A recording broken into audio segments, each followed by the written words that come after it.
Thank you, everybody, here for joining us on another episode of Elite Talk Show. I am your host for the evening, as usual, Sarah out of Syracuse, New York. And I am Brian Bella from Portland, Oregon.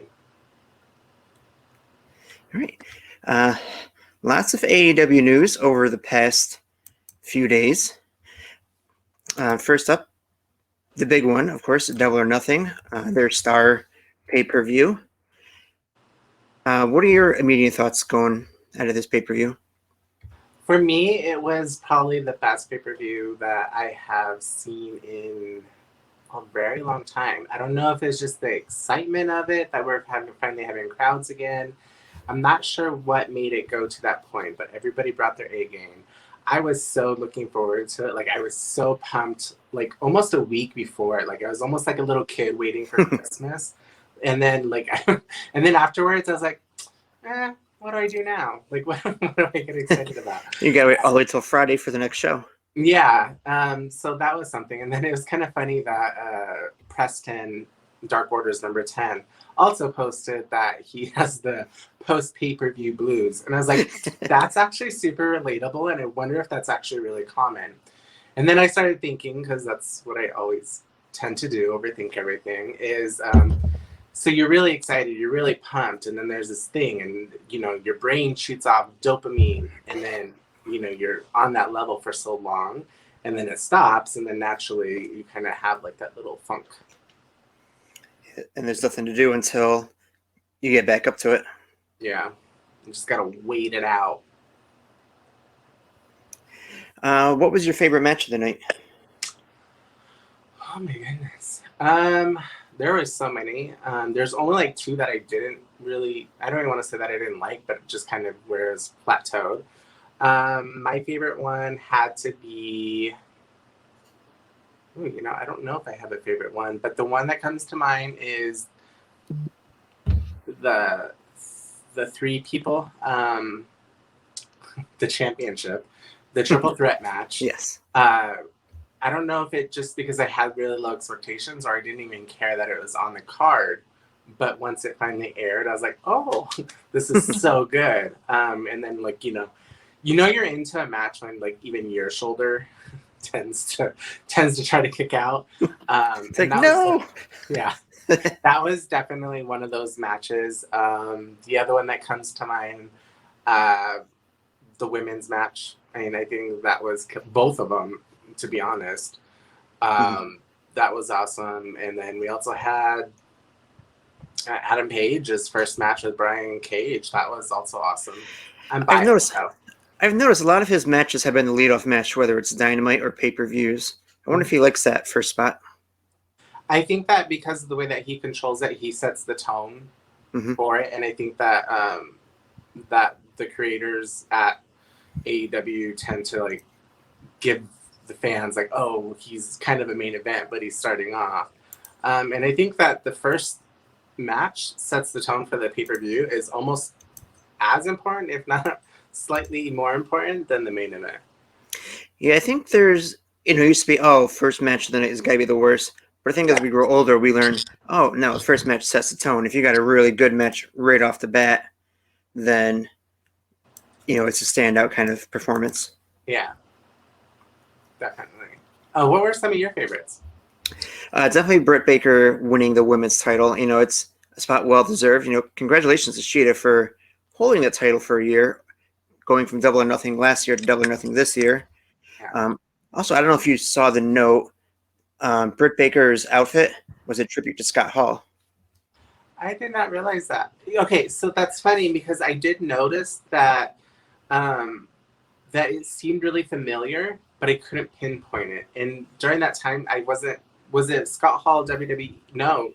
It was when he was part of, I don't know if it was NWO or Outsiders, still pre-NWO, but he had like the black and like kind of like the red, almost looked like blood kind of drops. Yeah, so at that time, I wasn't watching WCW, but I remember a picture of it, and it triggered my memory, but I didn't think about it enough to be like, oh, that's what it's from. But kudos to you.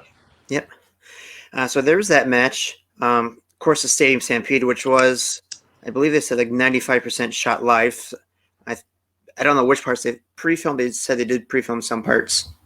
I think the bar and there's only like certain parts. The bar was pre-taped, I believe, Mhm. with Conan, and also when MJF and Chris Jericho were there, they had their planned. But other than that, it was all recorded. And of course, Page and Cage and that pop for Adam Page was just spectacular.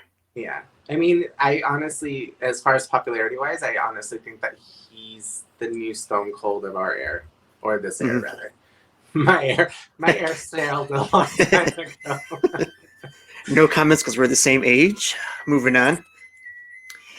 So Cody Rhodes, we know he took a lot of heat for not putting Anthony Ogogo over, but he's got a Pride shirt that's out this month. The American Nightmare logo, done with the LGBT colors.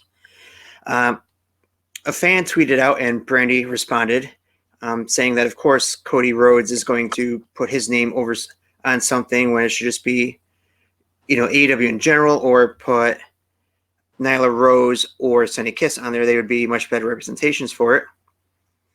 Brandy came out and responded, said that Cody was the only one that came out wanting to put his name on an LGBT Pride shirt. All the money is going to charity. He's making $0 off this shirt. And I mean, good for her for responding. She did make a couple good points. Okay, so this is my problem with that person. I don't know if they're part of our community. I don't know anything about the person that wrote it. Somebody who is famous, who's not part of our community as far as we know, is willing to be an ally and put their name on it, and you're going to attack them for that? Like, you are so petty, and just no. Like, I mean, I'm probably not the biggest fan of Cody as far as the wrestling stuff. I don't know anything about him outside of the ring, so I'm not going to make that judgment. But if you have an ally who's speaking up and giving it to charity, take several fucking seats. Yeah. I think hating on Cody Rhodes is also the new, fun thing to do on the internet. I mean, I'm sorry, repeat that? I was just saying, I think, hating on Cody Rhodes is a new fun thing to do on the internet. Oh, yeah, it's definitely the end thing. And, I'm not his biggest fan by any stretch of the means. Like, do I think he should have taken it for Anthony Ogogo? Not really. Like, he is a longer wrestler. Like, I think we can be too nitpicky sometimes. Right. As fans.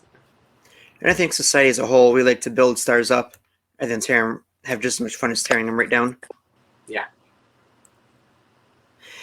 Also coming out of Double or Nothing, we had 2 debuts. We had Leo Rush making his debut as the wild card, which I don't think anybody saw coming. No. But good for him. According to reports, he's on a handshake deal with Tony Khan. He has a contract with New Japan, but will be working probably on an appearance by appearance basis with AEW. Yeah. I was kind of surprised, I was totally surprised with Leo. I thought it'd be somebody different, but just how it geared last year where it was Matt Sydal, I didn't have my hopes way high, and I think so many people were thinking that it was going to be Daniel Bryan or somebody from that pair. But me, I was like, I don't care. Just give me something. The hot flavor I think a lot of people were expecting was Nick Gage. Oh, I could see that. Yeah. But yeah, this makes, by technicality standards, Leo Rush is the 5th New Japan wrestler to appear in AEW. Yeah, I definitely don't think it's going to work out for WWE and New Japan Pro Wrestling. I think that New Japan has a good business sense, and I think that they will remain where they're at. Yeah. The other debut we saw is Mark Henry, Hall of Famer, making a surprise debut. I didn't even know his contract was up with WWE, but he's coming in, according to Tony Khan, as a commentator for the new show Rampage. Yeah. He's looking lit. He's looking lean and fit. Do you think he makes any kind of wrestling appearances? I don't know. Okay, so I would say no at first. But I also know that Paul Wright has said that he's starting to get that wrestling bug again. So I think he is going in with the mindset of, oh yeah, I'm going to be commentating. Do I think that he gets that itch to do a couple more matches? I think that's probably likely. I don't think it'll be right away. I think it'll be down the line. Yeah. I don't expect either one to maybe wrestle till very late this year or early next year. Yeah. And honestly, like, I don't know. I wasn't never the biggest fan of their style of wrestling, so I'm okay with them staying on it. But who knows? It's a different company, and I've noticed that people, once they leave one company, they go to another one, and their matches automatically get so much better, it seems. We'll see. Am I throwing shade a little bit? We have an announcement that was made. Of course, AEW Rampage will be coming to TNT. It was announced that TBS will be moving to TBS next year. And of course, there's also going to be 4 annual specials that have been confirmed for TV. However, they were not expanded upon. So that's kind of exciting. So AEW Dynamite is going to TBS. Correct. And Rampage is staying on TNT? If I understood the report correctly, yes. I believe that's going to be on TNT. That's a Friday night show. I don't know if they're going to keep the late time at 10 o'clock. They might just see how Dynamite does in that slot. Or go head-to-head with SmackDown. Dynamite, I think, at like 500,000. Yeah, it's quite the drop-off, but I think a lot of people like me probably forgot about it. Yeah. I think it's also a Memorial weekend. A lot of people are going up camping and stuff like that, yeah. Yeah. Vacations. So, absolutely. New injury to report from AEW. Bad boy Joey Janela is injured. Expected to miss time until July. Injury was not disclosed as to what it was, just that he's hurt. He's actually going to miss time with AEW. He's was on a card for June with GCW. He won't be wrestling, but he said he would be doing commentary. And it was most likely that he should be ready to go for July's GCW match. Yeah. I wonder if it happened with that match with Adam when Adam was the one that got kind of busted up on Friday. So I wonder if something happened then, or if they were just being stiff with each other, or if he's had it for a while and it's just finally like, look, it's bothering me too much. I have to get this taken care of. Yeah. So a couple talent releases over the course of the weekend. We'll kind of releases. First up, the one I guess you can say deserves to be gone. Willie Urbina on the Spanish commentating team, making snide remarks about women's champion Hikaru Shida. Tony taking swift action, getting rid of him right away. We won't repeat what he said, but definitely deserves the cut there. I didn't actually know what he said. I didn't really research it because by the time that I read it, I heard rumblings about it, and then when I read the actual article, he was already released. So I was like, okay. I mean, you guys took good enough. I don't need to research this anymore. Let's just. And then there's 2, not really releases, just non-renewals of contracts. Awesome Kong is no longer with the company, and Shayna is also gone, which we learned Shayna had not been very nice to some of the dark talent backstage. So I guess you could say a little bit of bullying action. So she is no longer with the company either. Yeah, and reports are saying she's been gone since April. Yeah, that was her last match. They probably just kept her off TV. Yeah, and I'm sure it's because of the complaints that were happening. In that. Yeah. This isn't the first time that she's covered in controversy, so. Second time within a year. Yeah, totals. Next up, we have Chris Jericho commenting on whether or not his upcoming Fozzy tour would affect his AEW appearances. This was during the post Double or Nothing media scrum. Someone had asked him that. He commented saying that while AEW allows for extracurricular activities, he goes he's going to put as much time as he can into both, and he would be on Dynamite as much as possible, which should be probably almost every week. the way the tour is structured out. Yeah, I mean, and honestly, like,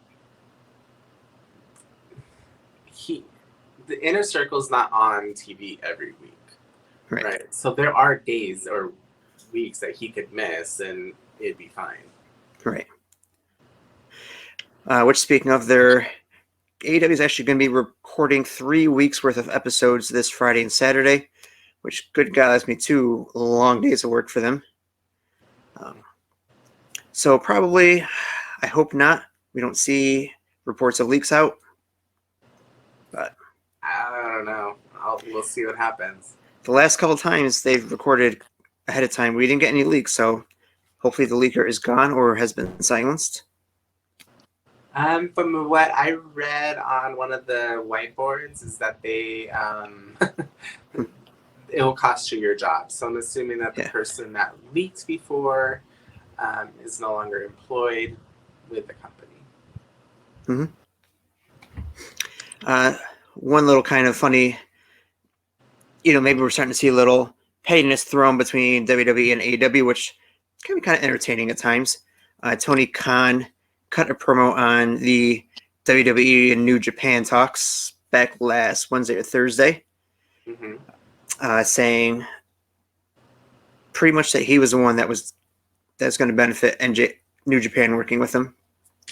Basically calling the guy in Connecticut a con man. So let's just bring this out real quick. We don't know what's happening with WWE, and I don't think WWE knows what's happening right now, as we just seen a full list of new releases. They've let go of talent like Buddy Murphy, Lana, Aleister Black, Braun Strowman, which is really kind of frustrating. I could go on a rant, but I probably won't. I'm sure there's still more information to come out about that. According to some of them, were just money-saving costs, which I can understand. Speculations are getting ready to sell. Who knows at this point? Yeah, WWE supposedly, I don't know I don't know how much I want to read into that, but whenever there's some type of fire, whenever there's some type of smoke, there's some type of fire. So maybe they are shopping with it. What I don't want to happen is although I love AEW and I want them on top, I don't want AEW to buy WWE. I want that to be separated. And if somebody does buy WWE, hopefully they are in it for the wrestling, not just for the money. Yeah, because I think at this point, Vince is only about the money. He doesn't care who he screws over. You have so much talent. You talent hoard. You keep people in the back. You waste their lives. You waste their careers because you don't want anybody else to have them. But your creative team does not have the ability to put them on TV. Don't fire the talent that you hired and wasted years and years of their life because your creative team doesn't have anything. You guys have 4 shows. Give me a fucking break. Exactly. That's on period. And then, of course, you had, I guess you could say, WWE retaliated right before the Double Nothing pay-per-view. They showed the one match Britt Baker worked for him, which was Nia Jax's Raw debut, and it was a squash match, which is so funny. Where's the logic behind that? So you just showed Britt Baker get demolished by Nia Jax.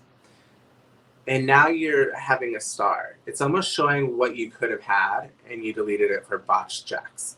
I don't actually hate Nia. I actually kind of like her, but talent-wise, Britt is way...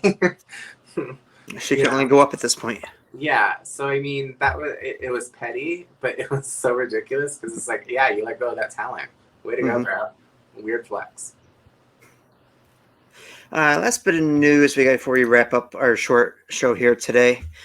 AEW has announced their next 2 pay-per-views, where they are and when they will be, both in front of full crowds.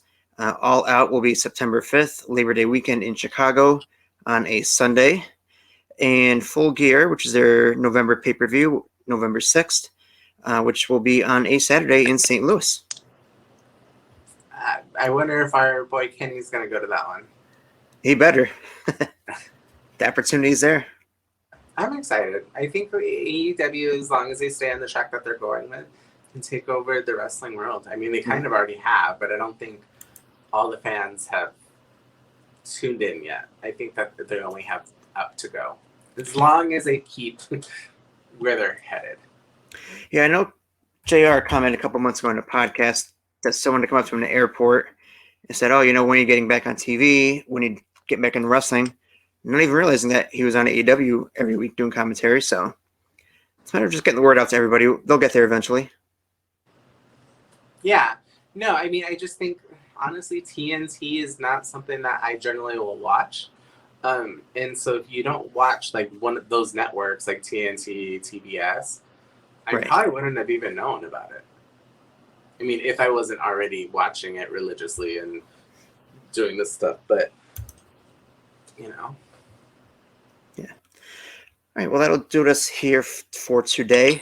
As you can see down on the bottom scrolling, don't forget to like us on YouTube, Facebook, Twitter, and our merch store at shopbucklebomb.com. You can get the limited edition Pride t-shirts for Bucklebomb. Profits, 25% of profits will go to charity, to be decided later this month. We'll keep you up to date on that. Or if you wanted to go to a special charity, can they also let us know? Yep. Doesn't mean that we can make it happen, but at least that way we have an idea of where you would like it to go. Right. All right. And if they want to find you, Brian, where can they find you? You can find me on Brian Bella BBE on Instagram and Twitter, and you can also check out my clothing store at brianbella.com. Also, don't forget to check out our new episode of The Lockup, this week featuring the Phoenix Kid. A very interesting interview, so check that out. All right. Have a good rest of your day, everybody. Bye.